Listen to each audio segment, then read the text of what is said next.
මම ජනාධිපති වික්නස් ශ්‍රීනාත්පරයා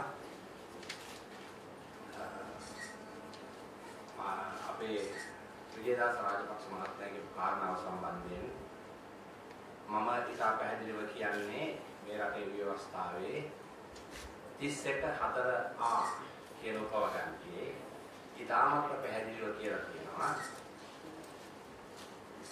බලයේ ඉන්න ජනාධිපතිවරයා ජනාධිපති මැතිවරණයකට මුහුණ දීලා කරදුනොත් ඒ ප්‍රතිඵලය නිකුත් කරන මොහොත වෙනකම් පමණයි යාට ඒ බලය පාවිච්චි කරන්න පුළුවන්.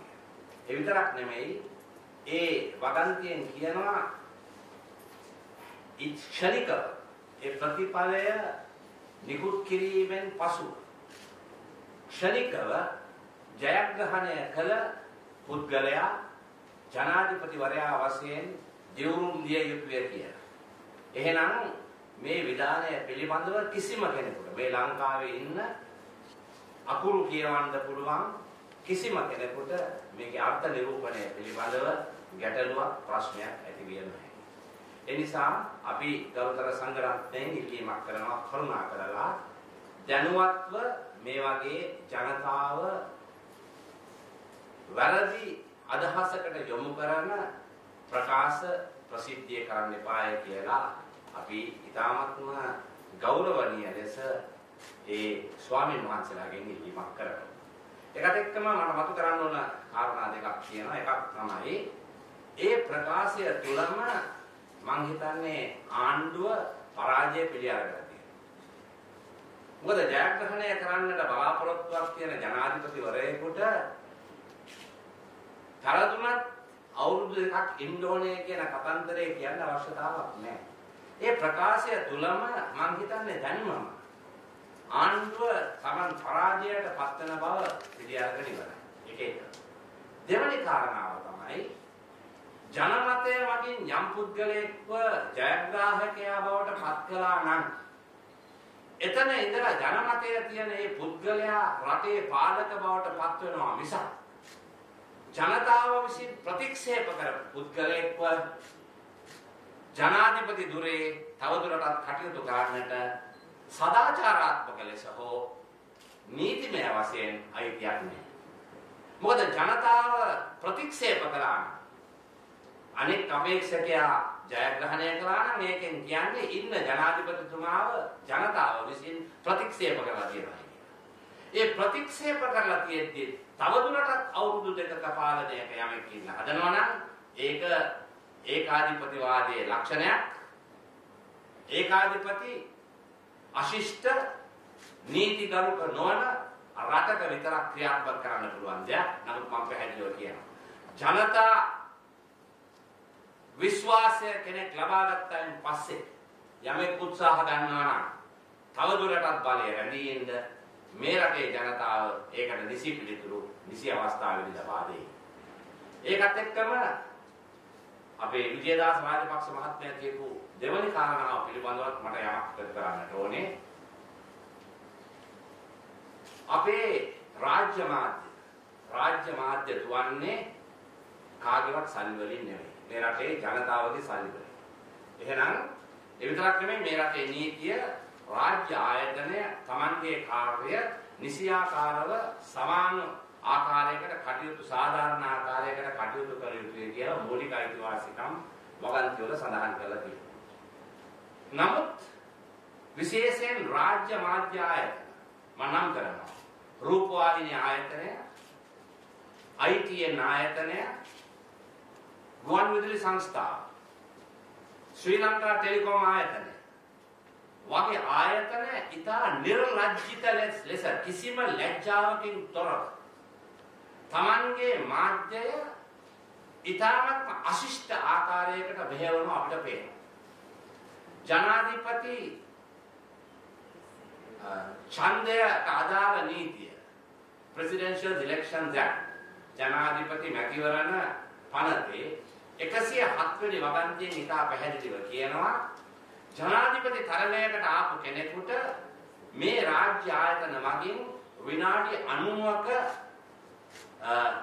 ඒ Tamanගේ ගුවන් කාලය සහ රූපවාහිනී කාලය ලබා දිය හැකිය.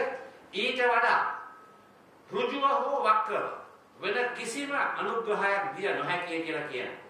අපි දැක්කා අතිගරු ජනාධිපතිතුමා පළවෙනි මංගල රැස්වීම අනුරාධපුරේ මුල සිට අග වෙනකන් මේ රූපවාහිනී ආයතනය නිර්ලජ්ජිත වෙත කිසිම ලැජ්ජාවකින් තොරව සජීවීව විකාශනය කළා. මේක අමුමේ මේ රටේ නීතිය උල්ලංඝනය කිරීම.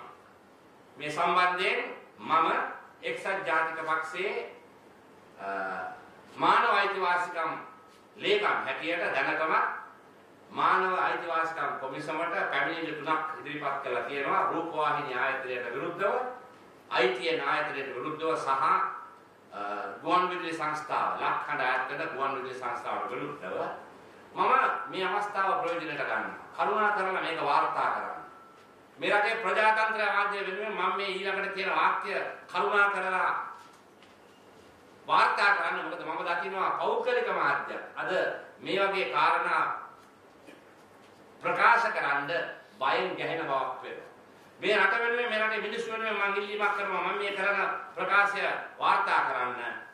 මේ ආයතන වල ඉන්න ලොක්කන් හිතනවා වෙන්න පුළුවන් ඒගොල්ලන් නීතියට යටත් නෑ කියලා.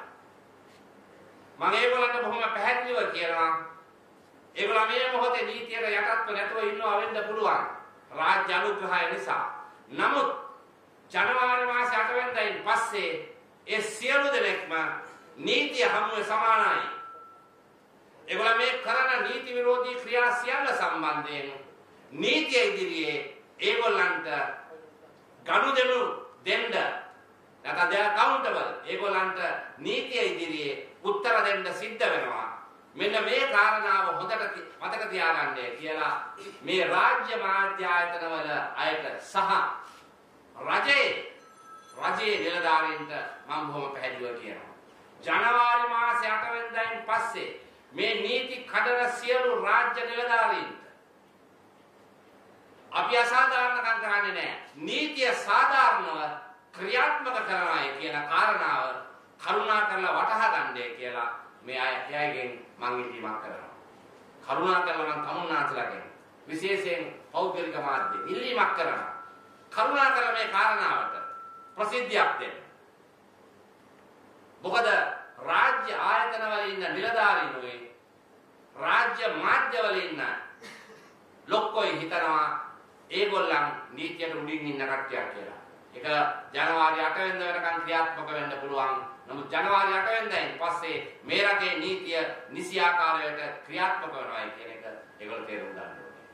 ඒ වගේම මම පෞද්ගලික මාධ්‍ය ආයතන වල දිල්ලීමක් කරනවා. මේ මොහොතේ කරුණාකර මේ රටේ මිනිස්සුන්ගේ ප්‍රජාතන්ත්‍රවාදී අයිතිවාසිකම් ආරක්ෂා කර ගැනීම සඳහා සාධාරණ තමන්ගේ මාධ්‍ය ප්‍රකාශනවලදී පොදු අපේක්ෂකයාට ලැබිය යුතු ඒ ප්‍රසිද්ධිය ඒ ආකාරයෙන්ම ලබා දෙන්න.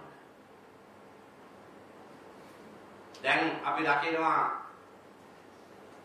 මාධ්‍ය ආයතනවල අර පොදු අපේක්ෂක මෛත්‍රීපාල සිරිසේන මහත්තයාගේ 2007 කරපු කතන්දර ප්‍රකාශිත පත්‍රය. අපි අහනවා ඔය මාධ්‍ය ආයතනවල. අපි ගාවත් CD තියෙනවා. ජොන්ස්ටන් මහත්තයා ජනාධිපතිතුමාට බැනපු කතන්දර විවේචනය කරපු කතන්දර. GLPS මහත්තයා විවේචනය කරපු CD අපි ගාව තියෙනවා. තිස්ස අත්තනායක මහත්තයා විවේචනය කරපු කතන්දර අපි ගාවක් තියෙනවා CD.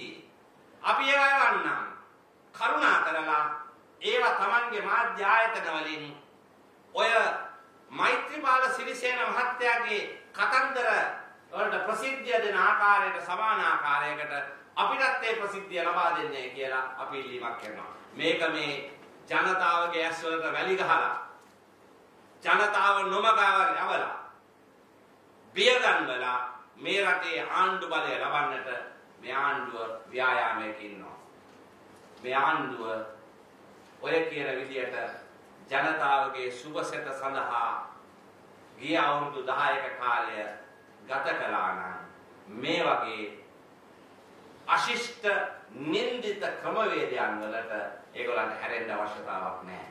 මේ ආණ්ඩුව, මේ රජය, මේ රටේ ජනතාවගේ අයිතිවාසිකම් වෙනුවෙන් කටයුතු කළා නම් මේ රටේ ජනතාව බොහොම Tamante යමක් කළොත් ඒ සම්බන්ධයෙන් කෘතගුණ දක්වන ජනතාවක් අපේ රටේ ඉන්නේ.